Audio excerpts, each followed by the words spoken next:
Hello दोस्तों, आप सभी का स्वागत है। आज भारतीय इतिहास में हड़प्पा सिंधु घाटी सभ्यता से लेकर महाजनपद काल तक पढ़ेंगे। यह लूसेंट का ऑब्जेक्टिव बुक है जो कि बहुत इंपॉर्टेंट है। चलिए फिर शुरू करते हैं। हड़प्पा या सिंधु सभ्यता 2500 ईसा पूर्व से 1750 या इसी को लेते हैं 2350 ईसा पूर्व से 1750। हड़प्पा सभ्यता का सर्वाधिक मान्यता प्राप्त काल है 2500 से 1750 या इसी को बोल देते हैं 2350 से 1750। ठीक है। सिंधु घाटी की सभ्यता निम्नलिखित में से किस सभ्यता के समकालीन नहीं थी? तो यह मिस्र, मेसोपोटामिया और चीन की सभ्यता के समकालीन थी, लेकिन ग्रीक की सभ्यता के समकालीन नहीं है। सिंधु घाटी की सभ्यता कहाँ तक विस्तृत थी? तो यह ऐसे कर कर विस्तृत था। ठीक है, त्रिभुजाकार में। तो त्रिभुजाकार ऐसे ले लो। ठीक है, त्रिभुजाकार में विस्तृत था, जिसमें यह मांडा जम्मू में चिनाब नदी के तट पर, और यह हो जाएगा दैमाबाद महाराष्ट्र में था, और आलमगीर और हिंडन नदी के तट पर, और इधर सुतका गेंडोर। ठीक है, यह बलूचिस्तान में था। ऐसे करके त्रिभुजाकार, और कितने वर्ग? 12.99 लाख वर्ग किलोमीटर क्षेत्र में विस्तृत था। ठीक, आगे देख लेते हैं। पंजाब, राजस्थान, गुजरात, उत्तर प्रदेश, हरियाणा, सिंध और बलूचिस्तान, वही त्रिभुजाकार हो जाएगा फिर इससे। ठीक है। सिंधु घाटी की सभ्यता में घोड़े के अवशेष कहाँ से मिले हैं? घोड़े के अवशेष सुरकोटदा कहाँ है? सुरकोटदा गुजरात में है। ठीक है। सिंधु घाटी स्थल कालीबंगन किस प्रदेश में है? कालीबंगन है राजस्थान में, घग्गर नदी के तट पर है। घग्गर नदी के तट पर। निम्नलिखित में किस पदार्थ का उपयोग हड़प्पा काल की मोहरों पर के निर्माण में होता था, मुद्राओं के निर्माण में होता था? तो सेल खड़ी का उपयोग होता था। हड़प्पा सभ्यता किस युग की थी? हड़प्पा सभ्यता थी कांस्य युगीन सभ्यता थी। ठीक है। सिंधु घाटी सभ्यता के लोगों का मुख्य व्यवसाय क्या था? यह शहरी सभ्यता थी। सिंधु घाटी सभ्यता पहले आई थी, और लेकिन शहरी सभ्यता थी, इसलिए इनका व्यवसाय क्या था? व्यापार था। हड़प्पा सभ्यता के निवासी थे, शहरी थे। ठीक, इसीलिए इनका व्यवसाय। सिंधु सभ्यता के घर किससे बनाए जाते थे? ईंट से बनाए जाते थे। शहरी सभ्यता थी, इसलिए हड़प्पावासी किस वस्तु के उत्पादन में सर्वप्रथम थे? हड़प्पावासी किस वस्तु के उत्पादन में सर्वप्रथम थे? कपास। और यूनानी लोग कपास को क्या बोलते थे? सिंडन बोलते थे। ठीक है, ये बदमाशी कर रही है। निम्नलिखित विद्वानों में से हड़प्पा सभ्यता का सर्वप्रथम खोजकर्ता कौन थे? तो दयाराम साहनी जी खोजकर्ता थे। हड़प्पा की 1921 ईस्वी में इन्होंने इसकी खोज की है। सिंधु सभ्यता का पत्तन नगर यानी बंदरगाह नगर कौन सा था? तो यह था लोथल। लोथल कहाँ है? गुजरात में बंदरगाह नगर था। पैमाने की खोज ने यह सिद्ध कर दिया कि सिंधु घाटी के लोग माप और तौल से परिचित थे। यह खोज कहाँ हुई थी? तो माप तौल की खोज हुई थी, लोथल में हुई थी। हड़प्पा कालीन समाज किन वर्गों में विभक्त था? तो विद्वान जो श्रेष्ठ थे, फिर उसके बाद योद्धा, फिर व्यापारी और श्रमिक, क्रम से था। ऊपर में विद्वान होते थे जो पढ़ते थे, फिर उसके बाद योद्धा जो युद्ध किया करते थे, व्यापारी लोग व्यापार करते थे, और उसके बाद श्रमिक नीचे जो श्रमिक का कार्य करते थे। ठीक है। सिंधु सभ्यता का सर्वाधिक उपयुक्त नाम क्या है? सिंधु दिया रहेगा तो हड़प्पा सभ्यता लेना है, हड़प्पा दिया रहेगा तो सिंधु। ठीक है। निम्नलिखित में से कौन सा लक्षण सिंधु सभ्यता के लोगों का सही चित्रण करता है? वे देवी देवताओं दोनों की पूजा करते थे। या सही मातृदेवी और आद्य शिव, तो केवल दो। ठीक है। हड़प्पा सभ्यता की खोज किस वर्ष हुई थी? तो 1921 में 1921 में की गई है। 1921 में किसने किया है? दयाराम साहनी ने। और ठीक है, हड़प्पा सभ्यता के बारे में कौन सी उक्ति सही है? तो कौन से? उन्होंने पशुपति का सम्मान करना आरंभ किया था, यह सही है। ठीक है, बाकी असत्य है। हड़प्पा के लोगों की सामाजिक पद्धति कैसी थी? तो उचित समतावादी थी। ठीक है। सिंध का नगलिस्तान यानी बाग हड़प्पा सभ्यता के किस पुरा स्थल को कहा जाता था? तो मोहनजोदड़ो को कहा जाता था। ठीक है। हड़प्पा सभ्यता के संपूर्ण क्षेत्र का आकार कैसा था? त्रिभुजाकार था। और कितने वर्ग किलोमीटर में विस्तृत था? 12.99 यानी लगभग 13 लाख वर्ग किलोमीटर। लाख में था ना, 12.99 लाख वर्ग किलोमीटर में विस्तृत था। स्थल और चिन नदी देख लेते हैं। हड़प्पा कौन सी नदी के तट पर है? रावी नदी के तट पर, पाकिस्तान में है। मोहनजोदड़ो सिंधु नदी के तट पर है, पाकिस्तान में। लोथल भोगवा नदी के तट पर, लो और भो। लोथल भोगवा नदी के तट पर गुजरात में, कालीबंगा घग्गर नदी के तट पर राजस्थान में। ठीक है। काले रंग की चूड़ियाँ भी बोलते हैं। हड़प्पा सभ्यता के अंतर्गत हल के जोते हुए खेत के साक्ष्य यह कालीबंगा से मिले। हल के जोते हुए खेत के साक्ष्य कहाँ से मिले हैं? कालीबंगा। सिंधु सभ्यता में ईंटों का अलंकरण किस स्थान से प्राप्त हुआ है? तो यह भी कालीबंगा। जूते हुए खेत के साक्ष्य और ईंटों का अलंकरण दोनों कालीबंगा से। मोहनजोदड़ो कहाँ स्थित है? तो मोहनजोदड़ो सिंध में है, ठीक है। सिंध बोले तो पाकिस्तान में, ठीक है। और कौन से नदी के तट पर है? सिंधु नदी के तट पर। सिंधु सभ्यता में वृहत स्नानागार कहाँ से प्राप्त हुआ है? तो मोहनजोदड़ो से वृहत स्नानागार, सबसे बड़ी इमारत भी इसी को बोलते हैं, सबसे बड़ी इमारत भी बोलते हैं। इमारत बोलेंगे सबसे बड़ी, तो इसी को लेना है, ठीक है। इसको बृहत स्नानागार। सिंधु सभ्यता की मुद्रा में किस देवता के समतुल्य चित्रांकन हुआ है? तो आद्य शिव, बता चुका हूँ, मातृ देवी और आद्य शिव। किस देवता के समतुल्य चित्रांकन मिलता है? तो आद्य शिव। निम्नलिखित में से कौन सा हड़प्पा कालीन स्थल गुजरात में है? तो हड़प्पा कालीन स्थल गुजरात में है, लोथल ऑप्शन में हो गया। और कालीबंगा कहाँ है बोलेंगे तो राजस्थान में, रोपड़ पंजाब में, बनावली हरियाणा में है। मोहनजोदड़ो का स्थानीय नाम क्या है? मृतकों का टीला, ठीक है। और हड़प्पा सभ्यता का प्रचलित नाम क्या है? हड़प्पा बोलेंगे तो सिंधु घाटी सभ्यता, और सिंधु घाटी दिए रहेंगे तो हड़प्पा। संभव स्थलों के उत्खनन से प्राप्त मुहरों पर निम्नलिखित में से किस पशु का सर्वाधिक उत्कीर्ण हुआ है? तो कुबलवाड़ा बैल, माने बैल का। सिंधु घाटी सभ्यता जानी जाती थी अपनी नगर नियोजन के लिए ही जानी जाती थी, ठीक है। और सिंधु सभ्यता का कौन सा स्थान भारत में स्थित है? तो सिंधु सभ्यता का कौन सा स्थान? लोथल गुजरात में है, जो कि भारत में स्थित है। भारत में खोजा गया सबसे पहला पुराना शहर कौन सा है? सबसे पहला पुराना शहर हड़प्पा है। ओके, हड़प्पा भारत में कब खोजा गया है? 1921 में, दयाराम साहनी ने। भारत में चांदी की उपलब्धता के प्राचीनतम साक्ष्य मिलते हैं हड़प्पा संस्कृति से, ठीक है। सिंधु सभ्यता के बारे में कौन सा कथन असत्य है? नगरों में नालियों की सुदृढ़ व्यवस्था थी, सही है। व्यापार और वाणिज्य उन्नत दशा में था, यह भी सही है। मातृ देवी की उपासना किया करते थे, यह भी सही है। वह लोगों से परिचित थे, गलत। वो लोहे से परिचित हुए उत्तर वैदिक काल में हुए थे। कब हुए थे? उत्तर वैदिक काल में, ठीक। तो यह गलत है। सिंधु सभ्यता की उत्तरी सीमा क्या है? मांडा जम्मू कश्मीर में है, ठीक है। चिनाब नदी के तट पर है। इसको याद करने के लिए मांडा को माची से याद कर लेना, ठीक है। माचिस माने मांडा, चिनाब नदी के तट पर। दक्षिणी सीमा दैमाबाद है, ठीक है। और सिंधु सभ्यता की पूर्वी सीमा आलमगीरपुर, हिंडन उत्तर प्रदेश, ठीक। हिंडन नदी के तट पर। सिंधु पश्चिमी सीमा सुतका गेंडोर बलूचिस्तान में है, ठीक है। 1 2 3 4 त्रिभुजाकार बता चुके हैं। मांडा किस नदी के तट पर है? तो चेनाब नदी के तट पर। हड़प्पा कालीन स्थल रोपड़ यानी पंजाब किस नदी के? पंजाब में कौन सी नदी? सतलज। हड़प्पा में एक उन्नत जल प्रबंधन प्रणाली का पता चलता है, धौलावीरा। कहाँ है धौलावीरा? गुजरात में। उन्नत जल प्रबंधन प्रणाली का पता चलता है गुजरात में। 10 चिन्हों वाला शिलालेख भी यहीं से प्राप्त हुआ। हड़प्पा की मिट्टी के बर्तनों पर सामान्यतः किस रंग का उपयोग होता था? तो लाल रंग का उपयोग होता था, ठीक है। सिंधु सभ्यता निम्नलिखित में से किस युग में पड़ता है? तो सिंधु सभ्यता पड़ता है आद्य ऐतिहासिक काल में, ठीक है, जिसको लेखन की कला के प्रथा था। सिंधु घाटी सभ्यता की विकसित अवस्था में निम्नलिखित में से किस स्थल से घरों में कुएं के अवशेष मिले हैं? तो घर में कुएं के अवशेष मिले हैं मोहनजोदड़ो से मिले हैं, कालीबंगा लोथल से भी मिले, लेकिन ऑप्शन में लिया है मोहनजोदड़ो, ठीक है। अगर इसको घटना चक्र से पढ़ेंगे तो उसमें लोथल भी दिया है, कालीबंगा भी दिया है, लेकिन मोहनजोदड़ो ऑप्शन के हिसाब से लिया गया है, ठीक है। सिंधु घाटी सभ्यता को खोज निकालने में जिन 2 भारतीयों का नाम है, तो दयाराम साहनी ने हड़प्पा को 1921 में और अखिल दास बनर्जी ने 1922 में किसे खोजा था? मोहनजोदड़ो को, ठीक है। आगे चलते हैं। रंगपुर, जहां हड़प्पा की समकालीन सभ्यता थी। रंगपुर कहाँ है बोलेंगे तो रंगपुर है अपना महाराष्ट्र में, सौराष्ट्र प्रांत में। कहाँ है? गुजरात, महाराष्ट्र बोलता हूँ, सॉरी, गुजरात में। रंगपुर है गुजरात में, सौराष्ट्र प्रांत में है, ठीक है। हड़प्पा और मोहनजोदड़ो की पुरातात्विक खुदाई के प्रभारी, ठीक है। हड़प्पा और मोहनजोदड़ो के पुरातात्विक खुदाई के प्रभारी थे सर जॉन मार्शल जी थे, ठीक है। हड़प्पा और मोहनजोदड़ो के, और चंद्रदुर्ग के मायके थे, ठीक है, JH मायके। से किस पशु की आकृति जो मुहर पर मिली है उससे ज्ञात होता है कि सिंधु घाटी और मेसोपोटामिया की सभ्यता के मध्य व्यापारिक संबंध थे? तो बैल से पता चलता है कि उनका व्यापारिक संबंध किससे था? मेसोपोटामिया। सिंधु घाटी के लोग विश्वास करते थे, तो सिंधु घाटी के लोग विश्वास करते थे मातृशक्ति में, हो गया। निम्नलिखित में से कौन सा सिंधु स्थल समुद्र तट पर स्थित नहीं है? तो कौन सा स्थल समुद्र तट पर स्थित नहीं है? कोटदिजी नहीं है, बालाकोट है, लोथल है और सुरकोटदा है। सुरकोटदा है, लोथल है और बालाकोट है, लेकिन कोटदिजी नहीं है। निम्नलिखित में से कौन सा मोहनजोदड़ो की सबसे बड़ी इमारत मानी गई है?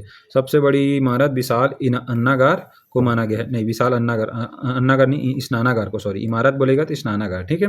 मोहनजोदड़ो की सबसे बड़ी इमारत मानी गई है, बता चुका हूँ, विशाल स्नानागार है, ठीक है। हड़प्पा कालीन लोगों ने नगरों के घरों में विन्यास के लिए कौन सी पद्धति अपनाई थी? तो ग्रिड पद्धति का उपयोग किया था घरों में नगरों के विन्यास के लिए, ठीक है। प्राचीन स्थल और पुरातत्व, इसको क्या हड़प्पा के घरों की हो गया ग्रिड पद्धति। प्राचीन स्थल पुरातत्विक अवशेष, लोथल से क्या प्राप्त हुए हैं, गोदीबाड़ा यानी बंदरगाह नगर। कालीबंगा से जुते हुए खेत के साक्ष्य प्राप्त हुए हैं, ठीक है। और ईंट धौलावीरा से हड़प्पा लिपि के बड़े आकार के 10 चिन्हों वाला शिलालेख मिला है, ठीक है। बनावली से क्या पक्की मिट्टी से बनी हुई हल की प्रतिकृति मिला है बनावली से, ठीक है। तो ऑप्शन के हिसाब से 2, 1 और 4, 3, 2, 1, 4, 3 किस में है, बी में, ठीक है। निम्नलिखित पशुओं में से किस एक का हड़प्पा सभ्यता में पाई मुहरों और टेराकोटा कलाकृतियों में निरूपण अंकन नहीं हुआ है? तो किसका नहीं हुआ है, तो शेर का नहीं हुआ है। इसको अंकन के लिए कैसे याद कर लेना, बी डियर है जी, ठीक है जी। तो बी डियर, बी माने व्याघ्र, बी माने भैंसा, डियर माने हिरण, हाथी और गेंडा, ये पांचों जानवरों का उसके मुहरों पर अंकन है, ठीक है। शेर जी का नहीं है, व्याघ्र का है, हाथी का है, गेंडा का है, बाघ का। हड़प्पावासी किस धातु से परिचित नहीं थे, तो लोहे से नहीं थे। किस चीज से परिचित, सोना, चांदी, टीना, सीसा, तांबा और कांसा। सोना, चांदी, तांबा, कांसा, टीन और सीसा से परिचित थे, लोहे से नहीं थे। उत्तर वैदिक काल में परिचित हुए थे, क्या उत्तर वैदिक काल में। निम्नलिखित में से किस स्थल में युगल समाधान माने द्विसंकर संस्कार प्राप्त हुआ है, तो कहाँ से द्विसंकर संस्कार प्राप्त हुआ है, लोथल से। कपास का उत्पादन सर्वप्रथम सिंध क्षेत्र में हुआ, जिसे ग्रीक या यूनानी के लोग किस नाम से पुकारते थे, सिंडन, ठीक है। जो कि कपास का उत्पादन सर्वप्रथम सिंध क्षेत्र में, जिसको ग्रीक या यूनानी लोग सिंडन। हड़प्पा के काल का तांबे का रथ किस स्थान से प्राप्त हुआ है, दैमाबाद महाराष्ट्र से प्राप्त हुआ है तांबे का रथ, ठीक है। हड़प्पावासी किन किन धातुओं का आयात करते थे, तो सोना, चांदी और टीन। सोना, चांदी, टीन सभी का आयात करते थे, ठीक है। हड़प्पावासी लाजवर्द माने भवन निर्माण सामग्री का आयात कहाँ से करते थे, हिंदू कुश क्षेत्र में बदख्शा से करते थे। अफगानिस्तान स्थित सिंधु सभ्यता से संबंधित, अफगानिस्तान में कौन सा सिंधु सभ्यता से संबंधित स्थल है, तो मुंडीगाक और सुरतोगोई, दोनों हड़प्पा अफगानी सिंधु सभ्यता से संबंधित अफगानिस्तान स्थल है, मुंडीगाक और सुरतोगोई, ठीक है।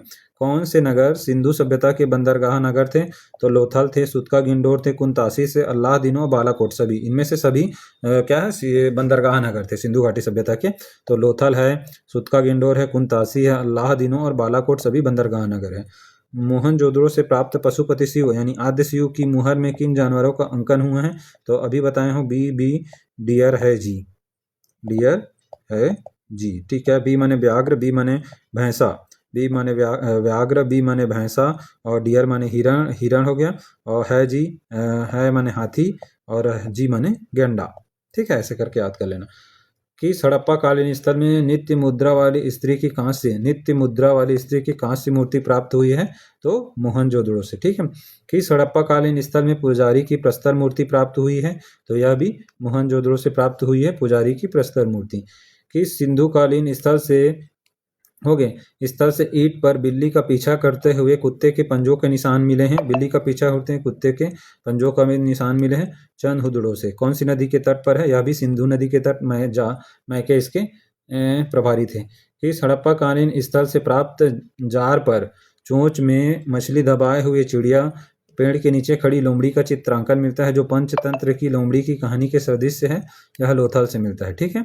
और पंचतंत्र के रचयिता कौन है बोलेंगे तो विष्णु शर्मा जी है। कौन है, विष्णु शर्मा। विश्व की दूसरी सबसे बाइबल के बाद सबसे प्राचीन ग्रंथ है। स्वातंत्र्योत्तर भारत में सबसे अधिक संख्या में हड़प्पा कालीन स्थलों की खोज किस प्रांत में हुई थी, तो भारत गुजरात में, ठीक है। निम्नलिखित में से कौन से फसल हड़प्पा कालीन लोगों का मुख्य खाद्यान्न नहीं था, तो कौन था, गेहूं था, जौ था और दाल था। गेहूं को सर्वप्रथम प्रयोग किए थे, जौ और दाल भी था, चावल नहीं था, ठीक है। हड़प्पा कालीन लोगों का नहीं था। हड़प्पा तथा मोहनजोदड़ो अब विलुप्त हो गए हैं, सही है, वे उत्खनन के दौरान प्रकट हुए थे, यह भी सही, व्याख्या भी सही है, ठीक है। 1, 2 सिंधु घाटी सभ्यता के संबंध में विचार कीजिए। यह प्रमुखतः लौकिक सभ्यता थी, उसमें धार्मिक तत्व उपस्थित थे, यद्यपि उपस्थित थे, वर्चस्व वाली नहीं था, यह भी सही है। उस काल में भारत में कपास से वस्त्र बनाए जाते थे, यह भी सही, 1 और 2 दोनों सही है, ठीक है। हड़प्पा कालीन स्थल और स्थिति देख लेते हैं, ठीक है। मांडा कहाँ स्थित है, जम्मू कश्मीर में, चिनाब नदी। दैमाबाद कहाँ है, महाराष्ट्र में। कालीबंगा राजस्थान में। राखीगढ़ी हरियाणा में है, ठीक है। हड़प्पा कालीन स्थल में अभी तक किस धातु की प्राप्ति नहीं हुई है, तो लोहे की प्राप्ति नहीं हुई है, यह उत्तर वैदिक काल में है, ठीक है। बाकी चांदी, स्वर्ण, तांबा की होगी। किस पशु के अवशेष सिंधु घाटी सभ्यता से प्राप्त नहीं हुए हैं, किस पशु के अवशेष प्राप्त नहीं हुए हैं, तो शेर के नहीं हुए, बी डियर हो गया है सब, ठीक है। घोड़े, गाय, हाथी, ये सभी के इसमें घोड़ा लिया है, लेकिन इसका भी नहीं हुआ है, इसका भी नहीं हुआ, घोड़ा और शेर का नहीं है, लेकिन घोड़े के थोड़े मात्रा में है, तो दोनों इसमें आंसर लिया है, बी को लिया है घोड़ा, लेकिन दोनों नहीं है ना, नहीं रहेगा तो ऑप्शन CGPSC बाद में घोड़ा लिया है। चंद हुदड़ों के उत्खनन का निर्देशन किया है JH मैके, ठीक है, किसने किया है, JH मैके जी ने किया है, और 1936 में इसकी खोज की थी, ठीक है। निम्नलिखित हड़प्पा कालीन स्थलों में कौन मनका निर्माण का एक विशिष्ट केंद्र है, मनका निर्माण का एक विशिष्ट केंद्र था लोथल, मनका निर्माण का विशिष्ट केंद्र कौन सा है, तो लोथल जी, लोथल है, ठीक है। निम्नलिखित में मनका निर्माण लोथल कौन हड़प्पा संस्कृति के पूर्वी सीमांत का निर्धारण करता है, पूर्व और पश्चिम, तो पूर्वी में कौन था, आलमगीरपुर, हिंडन नदी के तट पर, पूर्वी, ठीक है। आगे चलते हैं, वैदिक संस्कृति, ठीक है, यह अच्छे से करिएगा आप। अब वैदिक संस्कृति देख लेते हैं, 1500 ईसा पूर्व से 600 ईसा पूर्व, ठीक है, वैदिक संस्कृति चला है। पूर्व वैदिक या को बोलते थे ऋग वैदिक संस्कृति का काल माना जाता है 1500 से 1000 ईसा पूर्व को पूर्व वैदिक, और उत्तर वैदिक को बोलते थे 1000 से 600 ईसा पूर्व को, ठीक है। आर्य शब्द का शाब्दिक अर्थ होता है श्रेष्ठ या कुलीन होता है, ठीक है।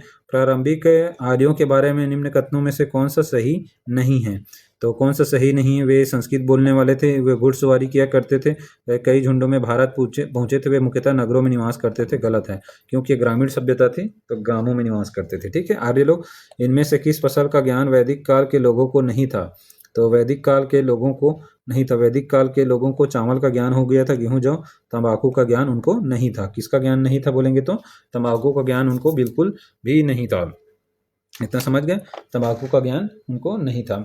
आगे देख लेते हैं, फिर उत्तर वैदिक काल के वेद विरोधी और ब्राह्मण विरोधी धार्मिक अध्यापकों को या नाम से जाना जाता था, उनको बोलते थे श्रमण। उत्तर वैदिक काल में वेद विरोधी और ब्राह्मण विरोधी धार्मिक अध्यापकों को श्रमण बोलते थे, ठीक है। वैदिक गणित का महत्वपूर्ण अंग कौन सा है, शुल्ब सूत्र है, ठीक है।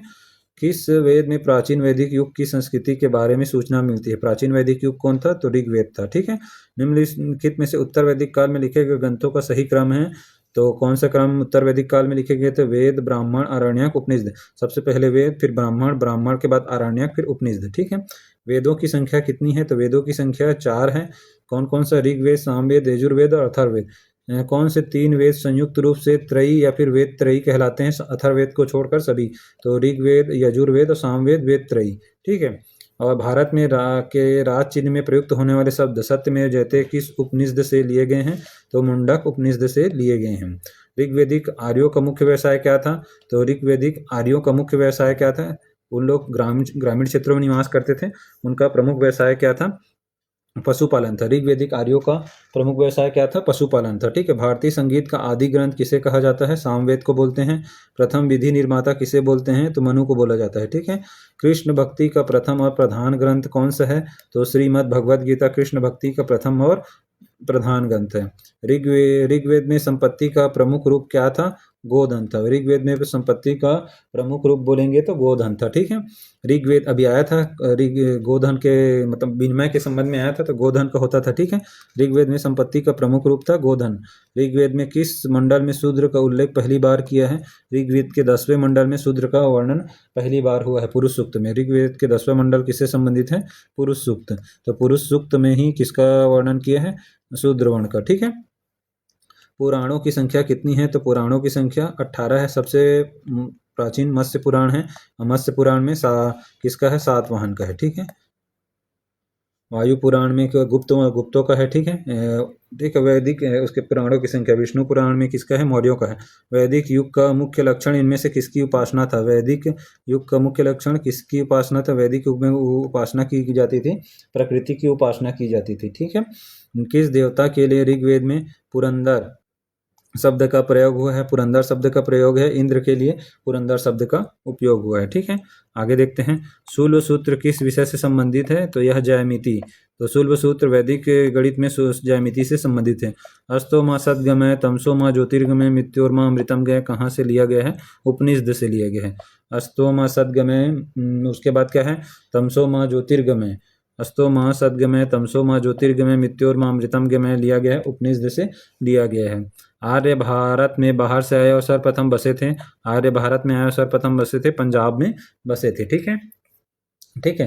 पंजाब में बसे थे और अफगानिस्तान में, ठीक है, पंजाब और अफगानिस्तान में बसे थे, पंजाब और अफगानिस्तान में, ठीक है। वेद और यज्ञकर्ता देख लेते हैं। ऋग्वेद के यज्ञकर्ता होता बोलते थे या होत्री बोलते थे। सामवेद के होता, फिर उसके बाद उद्गाता या उद्गात्री। यजुर्वेद के कौन है? अध, वयु।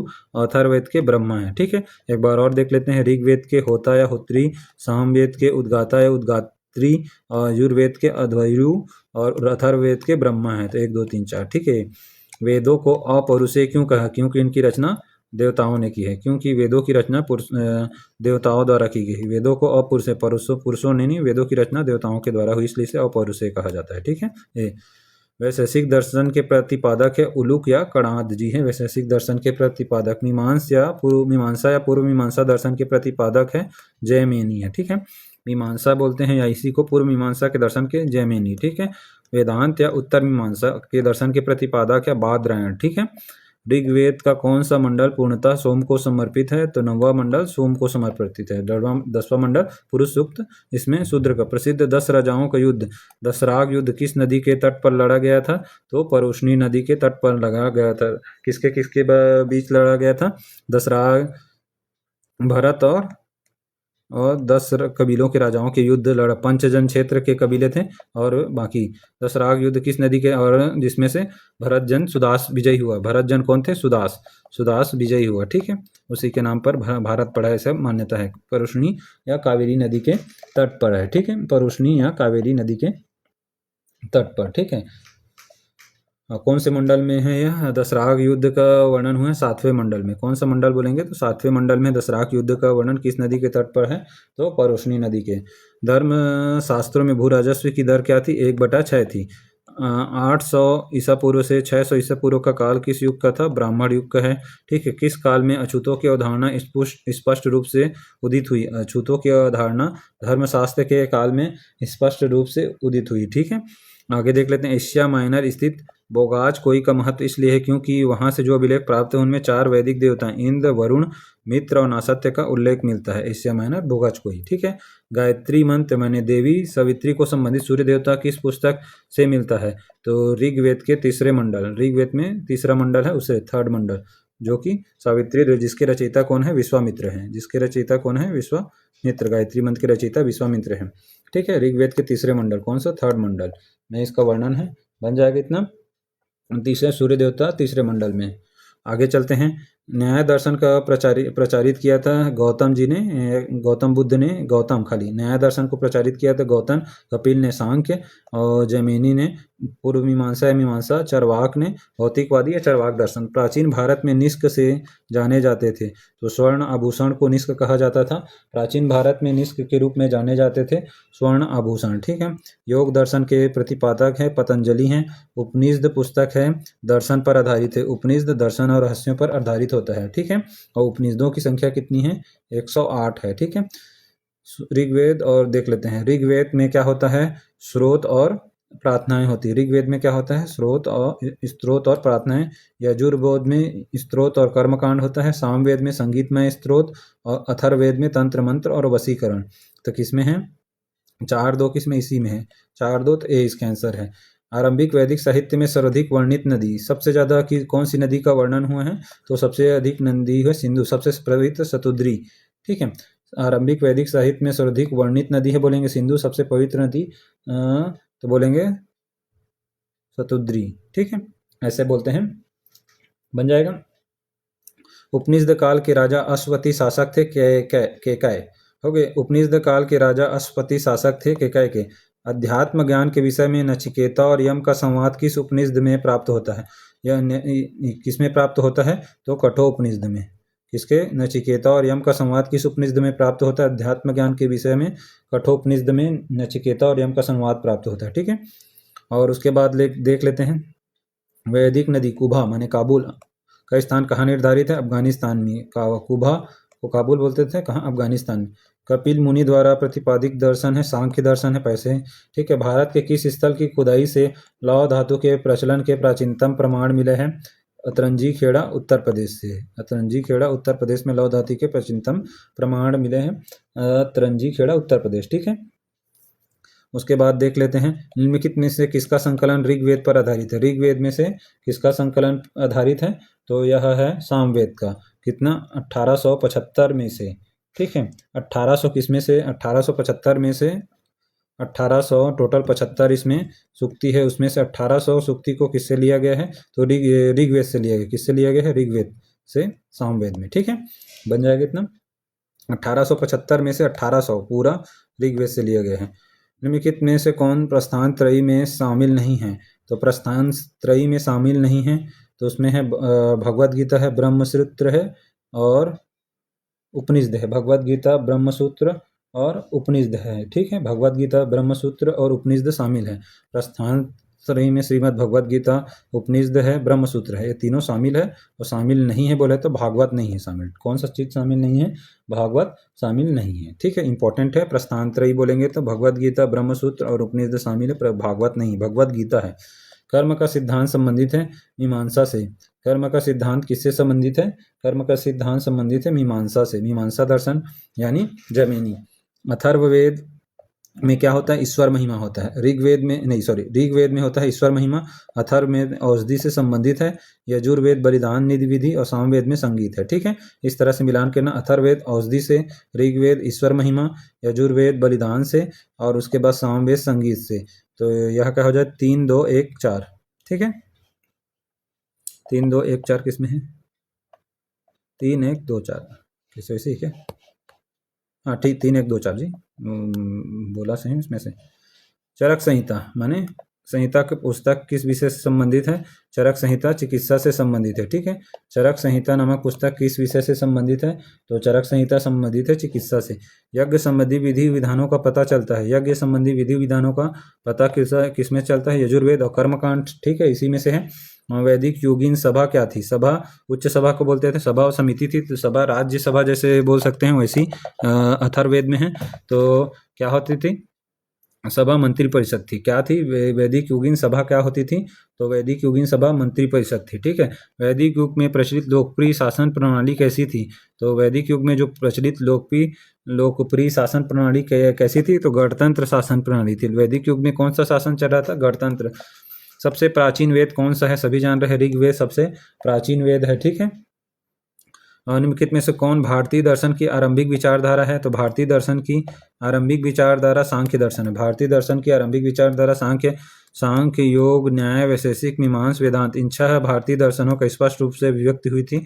कौन से युग में, स्पष्ट रूप से वैदिक युग में। किस युग में स्पष्ट रूप से अभिव्यक्ति हुई थी, तो वैदिक युग में हुई थी। ठीक है, आगे देख लेते हैं। निम्नलिखित दस्तकारी कौन सी है जो आर्यों द्वारा व्यवहार में नहीं लाई गई थी, तो लोहारगिरी आर्यों द्वारा नहीं लाई गई थी। मितभान यानी पाटरी, बढ़ईगिरी काष्ठकारिता आभूषण लाई गई थी, लेकिन लोहारगिरी उत्तर वैदिक काल में लाई गई थी, आर्यों द्वारा नहीं लाई गई थी। ठीक है, उपवेद और संबंधित वेद देख लेते हैं। ऋग्वेद का उपवेद क्या होता है, आयुर्वेद। ठीक है, यजुर्वेद का धनुर्वेद, सामवेद का गंधर्ववेद और अथर्ववेद का शिल्पवेद या अर्थशास्त्र। 1 2 3 4। ठीक है, तो एक बार और देख लेते हैं। तो ऋग्वेद में क्या होता है, आयुर्वेद, और यजुर्वेद में क्या होता है, धनुर्वेद। ठीक है, यजुर में धनुर, ऋग्वेद में आयुर और सामवेद में गंधर्ववेद, अथर्ववेद में शिल्पवेद या अर्थशास्त्र। अथर्व अर्थशास्त्र या शिल्पवेद। ठीक है, सामवेद, गंधर्ववेद, यजुर्वेद, धनुर्वेद, ऋग्वेद, आयुर्वेद। ठीक, ऋग्वेद में किन 6 मंडलों को वंश मंडल या गोत्र मंडल कहा जाता है, तो दूसरे से 7वें मंडल, टोटल 6 मंडलों को वंश मंडल या गोत्र मंडल कहा जाता है। ठीक है, दूसरे 7वें को वंश मंडल या गोत्र मंडल कहा जाता है। ठीक है, उसके बाद देख लेते हैं कौन कौन सा दूसरे से 7वें को क्या बोलते हैं, वंश या गोत्र मंडल बोलते हैं। किस वेद में जादुई माया या वशीकरण है, तो कौन से वेद में जादुई माया और वशीकरण, अथर्ववेद में है। आर्य शब्द इंगित करता है श्रेष्ठ या कुलीन, श्रेष्ठ वंश को इंगित करता है। ऋग्वेद में कुल कितने मंडल हैं, तो 10 मंडल है। 9वां मंडल सोम को और 10वां मंडल पुरुष सूक्त, जिसमें शूद्र का वर्णन है। ठीक है, इतना समझ आ गया। उसके बाद आर्य भारत में संभवतः आए थे मध्य एशिया से। मैक्स मुलर किसी को सबसे मानते हैं, और तिलक के अनुसार आए थे। तिलक के अनुसार कहाँ से आए थे, होमव्यदास, आर्कटिक प्रदेश से आए थे। कहाँ से आए थे, आर्कटिक प्रदेश से आए थे। होमव्यदास नामक बुक में लिखा है बीजी तिलक ने। ठीक है, और दयानंद सरस्वती के अनुसार आए थे, तिब्बत से आए थे। दयानंद सरस्वती के अनुसार तिब्बत से आए थे। ठीक है, और बाकी देख लेंगे। और ठीक है, इतना काफी है। निम्नलिखित कौन से वेद अंशतः गद्य में लिखे हुए हैं, यजुर्वेद। गद्य और पद्य दोनों में, तो गद्य में लिखा गया है यही, यजुर्वेद गद्य और पद्य दोनों में लिखा गया है।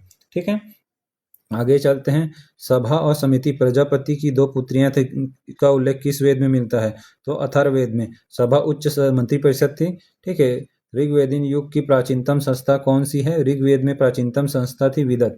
ऋग्वेदीन युग की प्राचीनतम संस्था कौन थी? तो वह थी विदत थी, ठीक है। और ब्राह्मण ग्रंथों में सर्वाधिक प्राचीन कौन था? शतपथ ब्राह्मण, जो कि शुक्ल यजुर्वेद से संबंधित है। कौन सा यजुर्वेद बोलेंगे? तो शुक्ल यजुर्वेद में भी शुक्ल यजुर्वेद से, ठीक है। शुक्ल यजुर्वेद से संबंधित है। कौन सा? शतपथ ब्राह्मण सर्वाधिक प्राचीन है, शतपथ शुक्ल यजुर्वेद से, कृष्ण शुक्ल यजुर्वेद से, ठीक है, सबसे प्राचीन है। गोत्र व्यवस्था प्रचलन में कब आई? गोत्र व्यवस्था प्रचलन में आई थी उत्तर वैदिक काल में आई थी। कब आई थी? उत्तर वैदिक काल में। अनुलोम विवाह क्या होता है? उच्च वर्ण का पुरुष निम्न वर्ण की नारी के साथ विवाह करता है, उसे अनुलोम। और प्रतिलोम जस्ट इसका उल्टा। उच्च वर्ण का माने उच्च वर्ण, ये नहीं होगा, बी होगा। उच्च वर्ण की नारी जब वह निम्न वर्ण के पुरुष से विवाह कर लेती है तो उसे बोलते हैं प्रतिलोम विवाह। वैदिक युग में यव क्या है? ये वैदिक युग में यव बोलते थे, जौ को बोलते थे। वैदिक युग में यव किसे कहा जाता था? तो जौ को। व्रीहि शब्द का प्रयुक्त किया गया है। व्रीहि शब्द का प्रयोग चावल के लिए, यव यानी जौ, यव यानी जौ। और व्रीहि शब्द का प्रयुक्त है वैदिक युग में चावल के लिए। अथर्व का अर्थ होता है पवित्र जादू होता है। अथर्व का अर्थ क्या होता है? पवित्र जादू होता है, ठीक है। शिक्षा संबंधित है ध्वनि शास्त्र से, ठीक है। कल्पसूत्र संबंधित है कर्मकांड से। निरुक्त शब्द व्युत्पत्ति शास्त्र है। भाषा शास्त्र, छंद शास्त्र थे। छंद से छंद शास्त्र। शिक्षा ध्वनि शास्त्र। कल्पसूत्र क से कल्प, क से कर्मकांड से, ठीक है। निरुक्त क्या है? शब्द व्युत्पत्ति शास्त्र या भाषा शास्त्र से संबंधित है अपना निरुक्त, ठीक है। तो 1 2 3 4 बन जाएगा इतना। आगे चलते हैं। प्राचीनतम व्याकरण अष्टाध्यायी के रचनाकार है पाणिनि है। पाणिनि अष्टाध्यायी के रचनाकार है। यही करत करत अभ्यास थे जड़मति। यह एक उस समय जब इनको, यह राजा थे तो राजा के पुत्र थे, तो इनको शिक्षा लेने के लिए वहाँ भेजा गया था, लेकिन इनको कुछ समझ नहीं आता था पाणिनि जी को।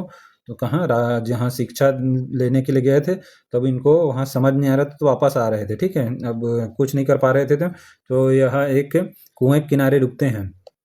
तो वहाँ देखते हैं कि कुएं में जो पत्थर रहता है उसमें रस्सी का मतलब अभ्यास, कई बार वो नीचे ऊपर होते हुए उसमें पत्थर पर निशान पड़ जाता है, तो उससे उनको समझ आता है कि तब वह फिर वापस जाते हैं, फिर विद्या ग्रहण करते हैं, फिर अष्टाध्यायी प्राचीनतम व्याकरण की रचना करते हैं। इतना देखो, मतलब क्या है, अभ्यास करने से आपको सफलता मिलती है, तो कभी भी छोड़ना नहीं चाहिए, प्रयास करते रहिए, आपको सफलता जरूर मिलेगी, ठीक है। अष्टाध्यायी के रचनाकार कौन है? पाणिनि है। निम्नलिखित में से कौन सी स्मृति प्राचीनतम है? तो मनु स्मृति सबसे प्राचीनतम है, ठीक है। कौन सी स्मृति प्राचीनतम है बोलेंगे तो मनु स्मृति प्राचीनतम है, ठीक है। आदि काव्य की संज्ञा किसे दी जाती है? तो आदि काव्य की संज्ञा दी जाती है रामायण को। आदि काव्य की संज्ञा किसे दी गई है? तो रामायण को। हो गए। प्राचीनतम पुराण कौन से है? मत्स्य पुराण है। सातवाहन वंश के बारे में इसकी जानकारी है, ठीक है। मत्स्य पुराण में। ऋग्वेद में सबसे पवित्र नदी शतुद्री है। पवित्र नदी कौन से है बोलेंगे तो शतुद्री। ऋग्वेद में सबसे पवित्र नदी बोलेंगे तो कौन सा है? पवित्र नहीं, सरस्वती की शतुद्री, सरस्वती ही। ऋग्वेद में सबसे पवित्र नदी कौन सी है बोलेंगे तो सरस्वती, ठीक है। सबसे ज्यादा बार वर्णन हुआ है सिंधी का, और सबसे पवित्र नदी है सरस्वती, ठीक है। ठीक है सर, वही है जो बताइए। वैदिक समाज की आधारभूत इकाई कुल या कुटुंब होती थी। वैदिक समाज की आधारभूत इकाई क्या होती थी? कुल या कुटुंब होती थी। वैदिक समाज की आधारभूत इकाई क्या होती थी? कुल या कुटुंब होती थी। ऋग्वैदिक काल के उस सबसे प्रधान देवता की पहचान करें जिसकी स्तुति में 250 सूक्तियों की रचना की है। इंद्र के संबंध में 250 और अग्नि के संबंध में 200, ठीक है। इंद्र के संबंध में 250 है और अग्नि के संबंध में 200 है, ठीक है। किस वेद में सभा को नरिष्ट अर्थात सामूहिक वाद विवाद या अनुलंघनी कहा गया है? किस वेद में सभा को नरिष्ट वाद विवाद या अनुलंघनी कहा गया है? अथर्ववेद में भी इसका वर्णन है, तो उसी में कहा गया है, ठीक है। सभा और समिति। किस रचना में नारी को सूरा पासा, नारी हो गया सूरा और पासा के 3 प्रमुख बुराइयों में सम्मिलित किया गया है? तो मैत्राणी संहिता में सम्मिलित किया गया है नारी को, सूरा, पासा, और अगर तीनों एक साथ करते हैं तो उसका विनाश निश्चित है, ठीक है। नारी का मतलब सूरा का माने और पासा माने नारी का सेवन, और सूरा माने दारू, और पासा, ये सभी का सेवन एक साथ कर रहे हैं, मंदिरा हो गए। तो मैत्राणी संहिता के अनुसार उसका विनाश संभव है। ठीक है, बुराइयों में 3 प्रमुख बुराइयों में शामिल किया गया है। ठीक है, यह समझ आ गया। तीनों चीज एक साथ नहीं करना चाहिए। उत्तर वैदिक काल में किस देवता को सर्वोच्च स्थान प्राप्त है? तो प्रजापति को। उत्तर वैदिक काल में किस देवता को सर्वाधिक स्थान प्राप्त है? तो प्रजापति को, उत्तर वैदिक काल में। ठीक है, बन जाएगा। उत्तर वैदिक काल में प्रजापति को सर्वोच्च स्थान प्राप्त है। देख लेते हैं अब उसके बाद रासु यज्ञ। रासु यज्ञ राजा के सिंहासनारोहण से संबंधित यज्ञ है। अश्वमेध यज्ञ राजनीतिक शक्ति बढ़ाने हेतु किया जाना, मतलब घोड़े को जहां तक छोड़ दिया जाता है वहां तक पहुंचता है तो उनका क्षेत्र हो जाता है। वाजपेयी यज्ञ मनोरंजन, सौर्य प्रदर्शन और प्रजा के मनोरंजन के लिए किया जाने वाला वाजपेयी। अग्निष्टोम यज्ञ देवताओं को प्रसन्न करने हेतु पशु बलि दिया जाने वाला, सोमरस का पान किया जाने वाला यज्ञ बोलते थे अग्निष्टोम, माने अग्नि देवता को प्रसन्न करने हेतु क्या? पशु बलि, और साथ में सोमरस का पान किया जाने वाला अग्निष्टोम यज्ञ। तो 1 2 3 4 देख लेते हैं।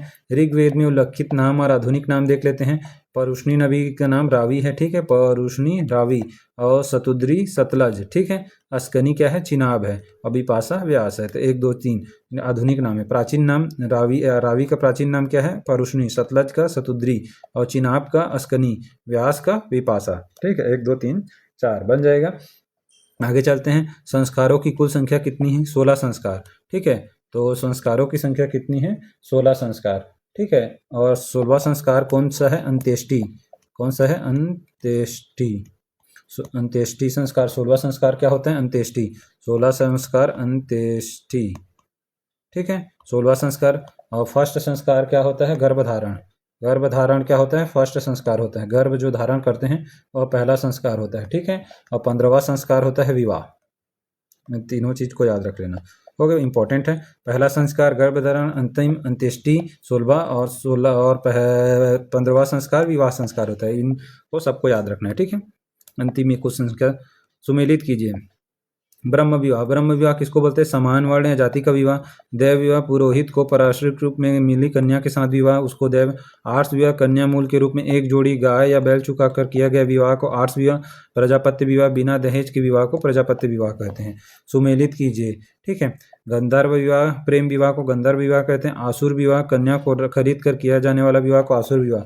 और राक्षस विवाह पराजित राजा की कन्या का अपहरण कर किया गया कन्या के साथ विवाह को राक्षस विवाह। पैशाच सोई हुई अवस्था में कन्या को गुमराह कर या मानसिक रूप से अस्वस्थ कन्या को गुमराह कर उसके साथ किया गया विवाह को पैशाच। राक्षस माने पराजित राजा की कन्या, और असुर माने कन्या को खरीद कर, और गंधर्व माने प्रेम विवाह। ठीक है, 1 2 3 4। 3 ऋणों में शामिल नहीं है। 3 ऋण जान रहे हो? पितृ ऋण, देव ऋण और ऋषि ऋण। 3 ऋण देव ऋण, पितृ ऋण और ऋषि ऋण। मातृ ऋण नहीं होता है। क्या होता है? देवता, पिता, पितृ ऋण और ऋषि ऋण तीनों होता है, लेकिन मातृ ऋण नहीं है। वैदिक काल में संबंधित मितभान संस्कृति है। कौन से? ऋग्वैदिक। ऋग्वैदिक काल से संबंधित मितभान संस्कृति है गेरुवर्णी मितभान संस्कृति। कौन सी मितभान संस्कृति है? गेरुवर्णी मितभान संस्कृति को क्या बोलते थे? OCP। यह है ऋग्वैदिक काल से। उत्तर वैदिक काल से संबंधित मितभान चित्रित दूषण मितभान संस्कृति। चित्रित दूषण मितभान PGW। चित्रित दूषण मितभान संस्कृति संबंधित है उत्तर वैदिक काल से। ठीक है, हरियाणा प्रांत में चित्रित दूषण माने उत्तर वैदिक स्थान से प्राप्त हाल ही में किए गए उत्खनन का प्रकाश में है भगवानपुर। क्या है? यह चित्रित दूषण माने उत्तर वैदिक काल से संबंधित है। भगवानपुर प्रकाश में है हरियाणा में। ठीक है, हरियाणा प्रांत में भगवानपुर चित्रित दूषण मितभान संस्कृति का स्थल है भगवानपुर। ठीक है, बन जाएगा। प्राचीनतम विवाह संस्कार का वर्णन करने वाला विवाह सूक्त किसमें पाया गया है? तो ऋग्वेद में। प्राचीनतम विवाह संस्कार का वर्णन करने वाला विवाह सूक्त किसमें पाया गया है? तो ऋग्वेद में। ठीक है, ऋग्वेद में अघन्य माने वध योग्य नहीं शब्द प्रयोग किया गया है। गाय के लिए विनिमय भी किया जाता था। अघन्य यानी वध योग्य नहीं है शब्द प्रयोग, उसको मृत्युदंड या कारावास दिया जाता है। अघन्य वध योग्य नहीं शब्द का प्रयोग किया गया है, गाय के लिए किया गया है। ठीक है, आगे देख लेते हैं। सुमेलित करना है। ठीक है, सुमेलित करना है, देख लेते हैं। वध योग्य नहीं है गाय। सुमेलित। संग्रहित्री। कोषाध्यक्ष को क्या बोलते थे? संग्रहित्री। भागदूत को भाग कर संग्रह करता था। और छता या छतरी। पासे के खेल में राजा के सहायक को छता या छतरी। अक्षवाप किसे? प्रतिहारी या राजप्रसाद का सक्षक को बोलते थे, रक्षक को। ठीक है, संग्रहित्री कोषाध्यक्ष को भागदूत भाग कर संग्रह करने वाला। छता या छतरी पासे के खेल में राजा का सहायक। अक्षवाप किसे? प्रतिहारी या राजप्रसाद का रक्षक को बोला जाता था। ठीक है, तो 1 2 3 4। आगे देते हैं रीत मैंने प्राकृतिक संतुलन स्थापित करने के कारण किस वैदिक देवता को ऋतस्य गोपा कहा गया है? तो वरुण को क्या बोला गया है? प्राकृतिक संतुलन रीत की स्थापित करने के लिए ऋतस्य गोपा किसको बोले जाते हैं? वरुण को। ठीक है, वरुण को क्या बोल दिया जाता है? ऋतस्य गोपा। निम्नलिखित में से कौन मूलतः जल और समुद्र का देवता है? तो वरुण को क्या बोलते हैं? जल और समुद्र के देवता के रूप में जाना जाता है। 3 पगों या क्रमों में तीनों लोक को माप लेने के कारण उपक्रम कहा गया है। 3 पगों में विष्णु जी को तीनों लोगों को माप लेने के कारण उपक्रम कहा गया है, विष्णु जी को कहा जाता है। ठीक है, आगे देख लेते हैं। पूषण विवाह का देवता होता है। रुद्र पशुओं का देवता। धौ जगत के पिता। अदिति देवों की महान माता। ठीक है, तो क्या हो जाए? पूषण विवाह के देवता, रुद्र पशुओं के देवता। ठीक है, और उसके बाद हो जाता है धौस जगत की पिता। धौस का क्या होता है? धौस या धौ जगत के पिता, और अदिति देवों की महान माता होती है। ठीक है, इतना आ जाएगा तो 1 2 3 4 हो जाएगा। आगे चलते हैं। मनुस्मृति मुख्यतः संबंधित है। मनुस्मृति समाज व्यवस्था से संबंधित है। ठीक है, मनुस्मृति मुख्यतः संबंधित है समाज व्यवस्था से। ठीक है, गायत्री मंत्र की रचना किसने की है? ऋग्वेद में 3रे मंडल में विश्वामित्र ने की है। ठीक है, अस्तो अवेस्ता और ऋग्वेद में समानता है। अवेस्ता किस? ईरान से संबंधित है। अवेस्ता कहाँ से संबंधित है? ईरान से। ऋग्वेद में जैसे ऋग्वेद है यहाँ का आर्यों का, वैसे ही अवेस्ता कहाँ का है? ईरान का है। निम्नलिखित में से कौन सी एक ऋग्वेदिक आर्यों की लाक्षणिक विशेषता नहीं है? तो वे अश्वों, रथों और अश्वों, रथों और कांस्य के उपयोग से परिचित थे। कौन लोग? हाँ, वे लोहे के उपयोग से परिचित थे? तो नहीं थे, गलत है, यही गलत है। वे गौ से परिचित थे, जो कि संपत्ति का सर्वाधिक महत्वपूर्ण रूप थी। यह भी है। ताम्र और आधुनिक हल फाल के उपयोग से परिचित थे, यह भी सही है, लेकिन लोहे के उपयोग से परिचित नहीं थे वो लोग। ठीक है, इस चीज को अब अच्छे से कर लीजिएगा। उत्तर वैदिक ऋग्वेद में निम्नलिखित नदियों का उल्लेख अफगानिस्तान के साथ आर्यों के संबंध का सूचक है। तो कौन से? कुबा और क्रमु। कुबा और क्रमु। अफगानिस्तान में कुबा यानी काबुल और क्रमु। धर्म और रीत भारत में प्राचीनतम वैदिक संस्कृति का एक केंद्रीय विचार को चित्रित करता है। धर्म और रीत इस संदर्भ में धर्म व्यक्ति के दायित्वों और स्वयं और दूसरों के प्रति व्यक्तिगत कर्तव्यों का संकल्पना था। कौन? धर्म व्यक्ति के दायित्वों, स्वयं और दूसरों के प्रति व्यक्तिगत कर्तव्यों की संकल्पना था धर्म। रीत क्या? मूलभूत नैतिक विधान था जो सृष्टि और उनमें अंतर्निहित सारे तत्वों के क्रियाकलापों को संचालित करता था, उसको रीत बोलते थे। ठीक है, तो 1 और 2 दोनों सही है, बन जाएगा इतना से। आगे चलते हैं। फिर आर्यों के आर्कटिक होम का सिद्धांत किसने दिया था? तो बीजी तिलक जी ने दिया था। बाल गंगाधर तिलक ने आर्कटिक होम सिद्धांत दिया था। उसके बाद वैदिक नदियां आधुनिक नाम देख लेते हैं। कुबा काबुल का वैदिक नाम, अफगानिस्तान में परुष्णी रावी का नाम है, सदानीरा गंडक का है, और शतुद्री सतलज का है। ऋग्वेद में खाली स्थान सूक्त है। ऋग्वेद में 1028 सूक्त हैं। कितना? 1028 सूक्त हैं। पूर्व वैदिक आर्यों का धर्म प्रमुखता था। पूर्व वैदिक आर्यों का धर्म प्रकृति पूजा और यज्ञ था। पूर्व वैदिक आर्यों का धर्म मुख्यता था प्रकृति पूजा और यज्ञ होता था। पूर्व वैदिक आर्यों का धर्म होता था। ठीक है, प्रकृति पूजा और यज्ञ। निम्नलिखित में से किस भारतीय परमाणुवाद का जनक कहा जाता है? परमाणुवाद का जनक कहा जाता है महर्षि या कणाद को परमाणुवाद का जनक कहा जाता है। ठीक है, सतपथ ब्राह्मण जो कि शुक्ल यजुर्वेद बताया था, राजा विदत माधव से संबंधित ऋषि थे। क्या परमाणुवाद का जनक उलूक या कणाद को बोला जाता है? सतपथ ब्राह्मण से संबंधित राजा विदत माधव सतपथ ब्राह्मण से संबंधित ऋषि थे। किसके? तो ऋषि गौतम रहुगढ़। ऋषि गौतम रहुगढ़। ठीक है, या क्या थे? सतपथ ब्राह्मण संबंधित राजा विदेद्य माधव से संबंधित ऋषि से विदेद्य माधव से ऋषि गौतम रहुगढ़ थे, विदेद्य माधव बोला जाता था। ठीक है, आगे चलते हैं। ऋग्वेद के 10वें मंडल में निम्नलिखित में कौन सा शोध विवाह समारोह पर प्रकाश डालता है? कौन सा? ऋग्वेद के 10वें मंडल का कौन सा समारोह विवाह पर प्रकाश क्या? सूर्य सूक्त डालेगा। प्रकाश कौन डालेगा? सूर्य। ऋग्वेद का विवाह समारोह में 10वें मंडल में प्रकाश डालता है, प्रकाश डालेगा सूर्य सूक्त। निम्नलिखित में से किस ग्रंथ को सत सहस्त्री संहिता, विजय की संहिता के नाम से जाना जाता है? महाभारत को सत सहस्त्री संहिता बोला जाता है, महाभारत को बोला जाता है। देख लेते हैं। निम्नलिखित हो जाएगा। निम्नलिखित चरवाक दर्शन की शाखाएं कौन सी थी? तो निम्नलिखित चरवाक दर्शन की शाखाएं थी धूर्त और सुशिक्षित। धूर्त और सुशिक्षित किसकी से? चरवाक। धूर्त और सुशिक्षित क्या थे? चरवाक दर्शन की शाखाएं थी। चरवाक दर्शन की शाखाएं थी धूर्त और सुशिक्षित। तो 1 और 3 इसकी शाखाएं थी। ठीक है, आगे देखते हैं, भगवत गीता मूलतः महाभारत के किस पर्व से संबंधित है? तो भीष्म पर्व। भगवत गीता भीष्म पर्व, ठीक है। भगवत गीता महाभारत के किस पर्व से संबंधित है? तो भीष्म पर्व, ठीक है। और चार्वाक दर्शन से धूर्त और सुशिक्षित, ठीक है। यह हो गया अपना वैदिक युगीन सभ्यता हो गया। अब चलते हैं महाजनपद काल, ठीक है। एक सेकेंड ले लेते हैं थोड़ा सा ब्रेक।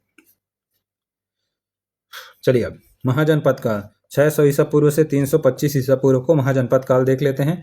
महाजनपद और राजधानी, गंधार की राजधानी क्या थी? तक्षशिला थी। गंधार की राजधानी तक्षशिला। सूरसेन की मथुरा, वत्स की कौसंबी और कौशल की श्रावस्ती, यही थी, ठीक है। 4 1 2 3 किसमें है? 4 1 2 3 ए, ठीक है, बन जाएगा।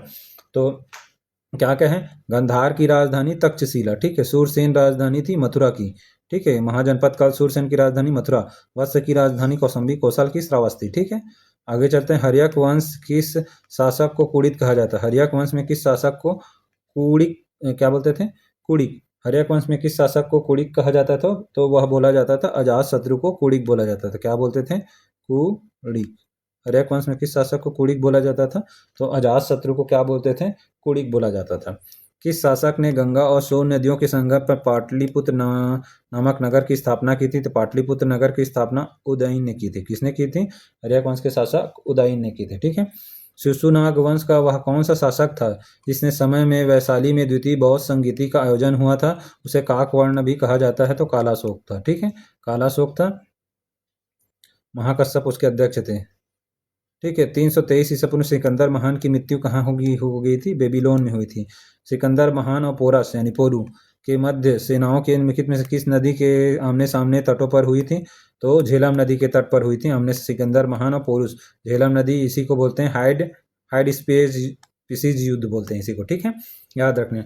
किस प्रकार के मितभांड या पाटरी पर, ठीक है, हो गए हाइड स्पीसीज, ठीक है। मितभांड और पाटरी पर भारत में द्वितीय नगरीकरण शहरीकरण के प्रारंभ का प्रतीक मिलता है। तो किसमें मिलता है? द्वितीय नगरीकरण का प्रतीक, द्वितीय नगरीकरण या शहरीकरण के प्रारंभ का प्रतीक मिलता है किसमें मिलता है? उत्तरी काले पॉलिशकृत बर्तन में, ठीक है।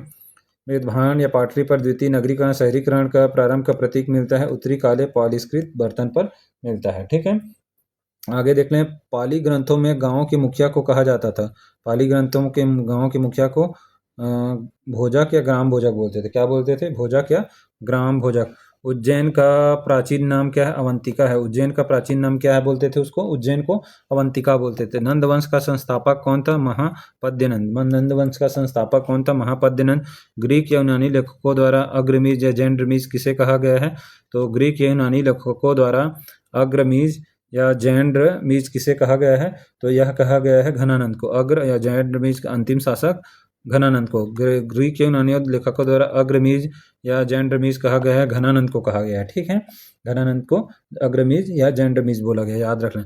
प्राचीन भारत में पहला विदेशी आक्रमण किसके द्वारा किया गया था? तो ईरानियों द्वारा किया गया था। प्राचीन भारत में दूसरा विदेशी आक्रमण और पहला यूरोपीय आक्रमण यूनानियों द्वारा किया गया था।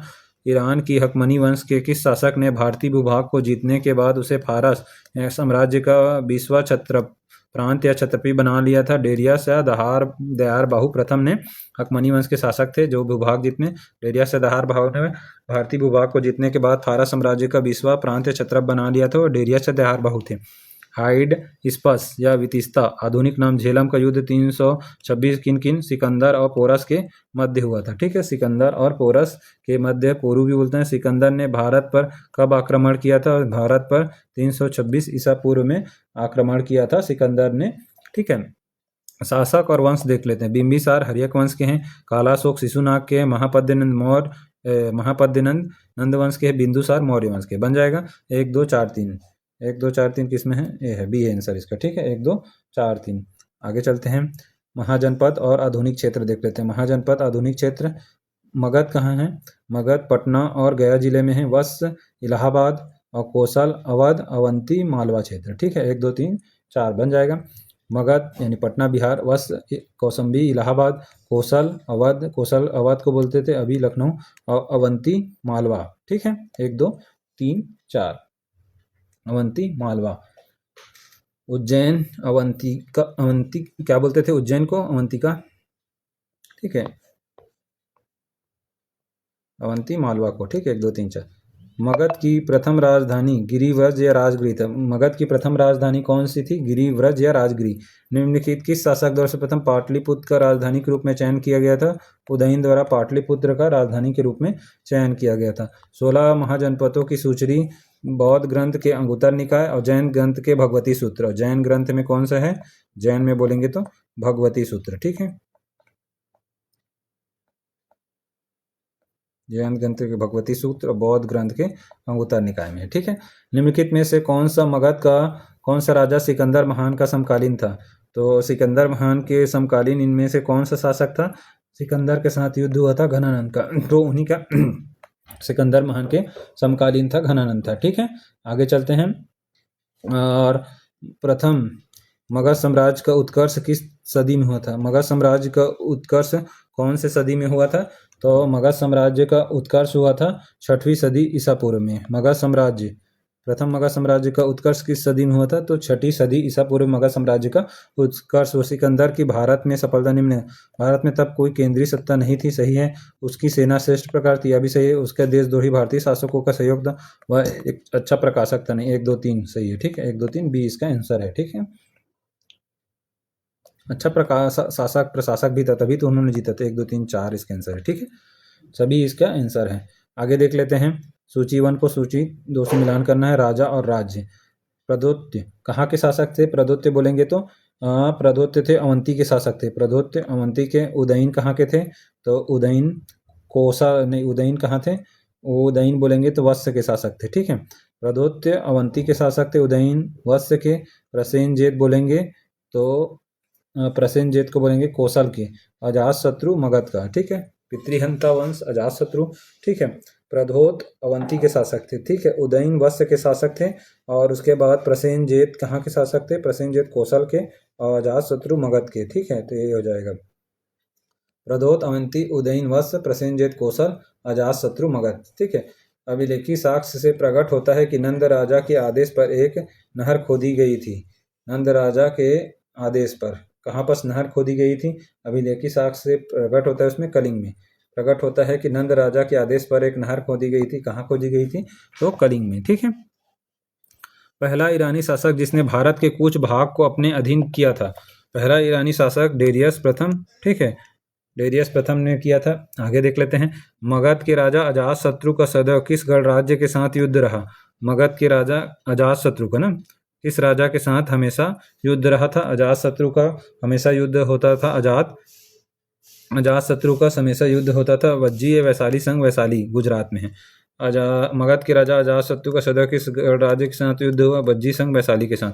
वज्जी संघ के विरुद्ध मगध राज्य के किस शासक ने प्रथम बार रथमुसल, ऐसा रथ जिसमें गदा जैसा हथियार जुड़ा होता था और महाशिला कंटक पत्थर फेंकने वाला युद्ध यंत्र नामक गुप्त हथियारों का प्रयोग किया था? किसने किया था? अजातशत्रु। ठीक है, इन्होंने किया था, अजातशत्रु ने किया था। ठीक है, और नंद वंश का अंतिम सम्राट घनानंद था। ठीक है, नंद वंश का अंतिम सम्राट घनानंद था। चंद्रगुप्त मौर्य ने इसकी कौटिल्य के सहयोग से इनकी हत्या कर दी और मौर्य वंश की स्थापना। भारत में सिक्कों या मुद्रा का प्रचलन कब हुआ था? 600 ईसा पूर्व में सिक्कों या मुद्रा का प्रचलन हुआ था। निम्न राजाओं पर विचार कीजिए जिनमें से बुद्ध के समकालीन थे। तो बुद्ध के समकालीन कौन थे? प्रसेनजीत और अजातशत्रु। बिंदुसार नहीं थे। प्रसेनजीत और अजातशत्रु समकालीन थे, 1 और 3। ठीक है, प्रसेनजीत और अजातशत्रु थे, बिंदुसार नहीं थे।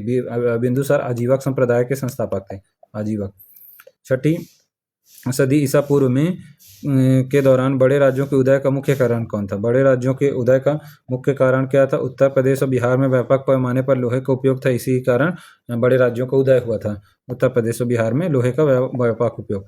मगध सम्राट बिंबिसार ने अपने राजवैद्य जीवक को किस राज्य के राजा के चिकित्सा के लिए भेजा था? अवंती।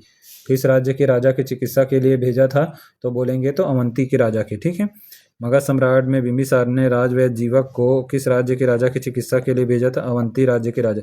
किस शासक ने अवंती को जीतकर मगध का हिस्सा बना लिया था? किस शासक ने अवंती को जीतकर मगध का हिस्सा बना लिया था? तो शिशुनाग ने क्या किया था? किस शासक ने अवंती को जीतकर मगध का, बिंबिसार तो उसका दोस्त था। ठीक है, अवंती को जीतकर मगध का हिस्सा बना लिया था, शिशुनाग ने बना लिया। अवंती को जीत लिया, फिर मगध का हिस्सा बना लिया किसने? शिशुनाग ने बना लिया था। ठीक है, और उसके किस मगध सम्राट ने अंग का विलय अपने राज्य में किया था? तो बिंबिसार ने। अंग का विलय बिंबिसार ने, मगध को अपने राज्य में मिला लिया था शिशुनाग ने, ठीक है। अवंती को, ठीक है। अवंती को शिशुनाग ने और अंग को बिंबिसार ने, ठीक है। शिशुनाग ने किस राज्य का विलय मगध साम्राज्य में किया था? अवंती और वत्स दोनों का किया था। अवंती का देख लिए थे और वत्स का, दोनों का विलय किया था शिशुनाग ने किया था। किसने किया था? अवंती और दोनों का विलय बोलेंगे तो दोनों क्या?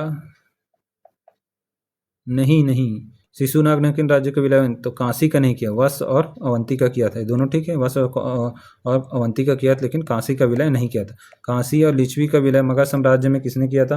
काशी और लिच्छवी का विलय मगध साम्राज्य में करने वाले शासक थे अजातशत्रु। काशी और लिच्छवी का विलय करने वाले कौन थे शासक? अजातशत्रु। मगध साम्राज्य के बारे में कौन सा सही नहीं है देख लेते हैं, ठीक है। मगध साम्राज्य के बारे में कौन सा सही नहीं? पुराणों और महाकाव्यों को इसकी स्थापना बृहदत्त ने की थी।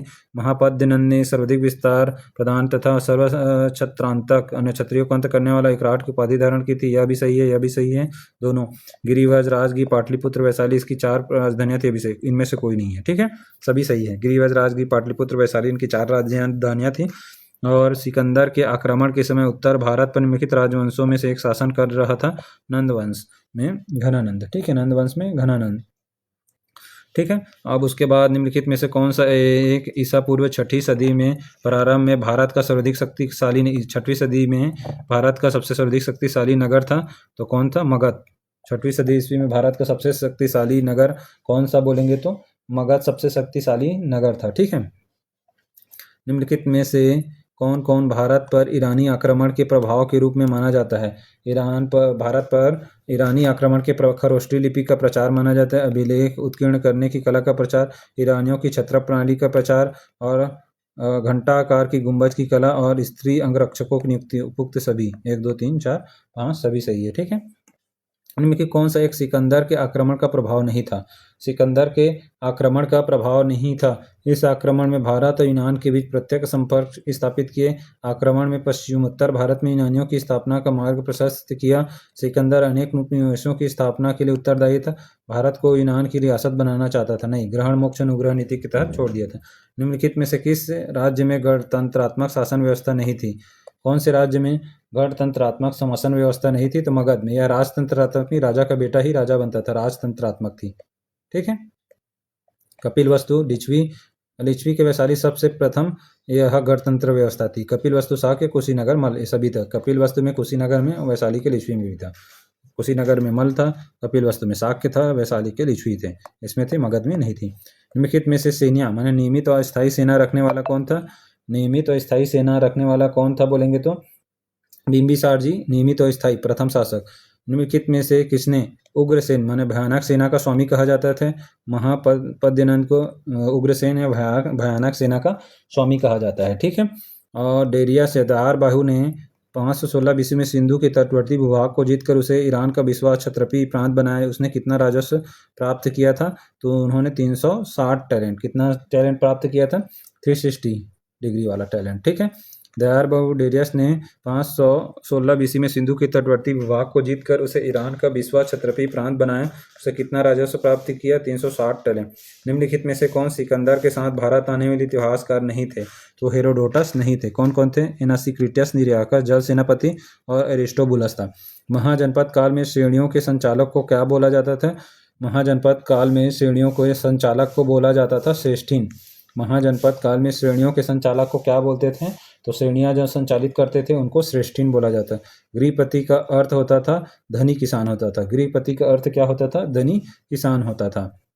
मिलान करना है। राजा और राज्य, अष्टकूलक परामर्शदायी संस्था थी। महामात्र उच्च कोटि का अधिकारी होता था, ठीक है, और महामात्र उच्च कोटि का अधिकारी होता था। और बलि साधक किसानों से कर वसूलने, बल के स्थान पर वसूलने, शौल्किक शुल्क शिल्पियों और व्यापारियों से शुल्क या चुंगी वसूलने वाला बन जाएगा। एक बार और देख लेते हैं। अष्टकूलक परामर्शदायी संस्था, महामात्र उच्च कोटि का अधिकारी को बोलते थे। महामात्र बलि साधक माने किसानों से कर, बल के हिसाब से कर वसूलता था। और शौल्किक माने शिल्पियों व्यापारियों से शुल्क या चुंगी वसूलने वाला अधिकारी को बोला जाता था, ठीक है, बन जाएगा। आगे देख लेते हैं, मगध के किस प्रारंभिक शासक ने राज्यारोहण के अपने पिता की हत्या की और इसी कारणवश अपने पुत्र द्वारा मारा गया था? अजातशत्रु ने अपने पिता की हत्या की और अपने पुत्र द्वारा मारा गया था। विश्व का पहला गणतंत्र कहाँ? वैशाली में किसके द्वारा स्थापित किया गया था? तो लिच्छवियों द्वारा। विश्व में का पहला गणतंत्र पूरे विश्व का वैशाली में लिच्छवियों द्वारा स्थापित किया गया था, गुजरात में है। ठीक है, आगे देख लेते हैं, महाजनपद काल और राजधानी देख लेते हैं। कुरु का क्या होता है? इंद्रप्रस्थ। और पंचाल का हिचत्र, कौशल का साकेत और वत्स का कौसंबी। ठीक है, बन जाएगा। तो कुरु का इंद्रप्रस्थ, पंचाल का हिचत्र, कौशल का हो जाएगा साकेत और वत्स का कौसंबी। तो क्या हो जाएगा? 4 3 1 2। 4 3 1 2 किसमें है? 4 3 1 2। ठीक है, 20 कैंसर है, बन जाएगा, बन जाएगा। और उसके बाद निम्नलिखित में से कौन एक बौद्ध ग्रंथ 16 महाजनपदों का उल्लेख करता है? बौद्ध ग्रंथ का अंगुत्तर निकाय और जैन ग्रंथ का भगवती सूत्र करता है। 6वीं शताब्दी ईसा पूर्व का मत्स्य महाजनपद है। मत्स्य महाजनपद जिला कहाँ स्थित है? तो मत्स्य महाजनपद जिला स्थित है राजस्थान में। मत्स्य महाजनपद स्थित है राजस्थान में। ठीक है, मत्स्य में सातवाहन और राजस्थान में है। निम्नलिखित में से किस एक नदी को पहले वितिस्ता नाम दिया गया है? तो झेलम को वितिस्ता। हाइडेस्पियस का युद्ध भी। निम्नलिखित महाजनपदों में गढ़ संघ अल्पतंत्र को पहचानिए। गढ़ संघ, गढ़ माने कहाँ, संघ को पहचानिए बोल रहा है, तो कौन सा है? वज्जी संघ वैशाली हो गया। निम्नलिखित महाजनपदों में गढ़ संघ माने गणतंत्र सबसे पहले कहाँ स्थापित हुआ था? गढ़ संघ या अल्पतंत्र किसको पहचान के? वज्जी संघ वैशाली। वज्जी संघ वैशाली बोलते हैं ना, तो वैशाली में हुआ था वज्जी संघ। ठीक है, यहाँ बन जाएगा। अब धार्मिक आंदोलन इसके बाद करेंगे। चलिए, ठीक है, धन्यवाद वीडियो देखने के लिए। और अच्छा लगे तो लाइक करिए, सब्सक्राइब करिए और कुछ सजेशन होगा तो कमेंट बॉक्स में बताइएगा। ठीक है, धन्यवाद।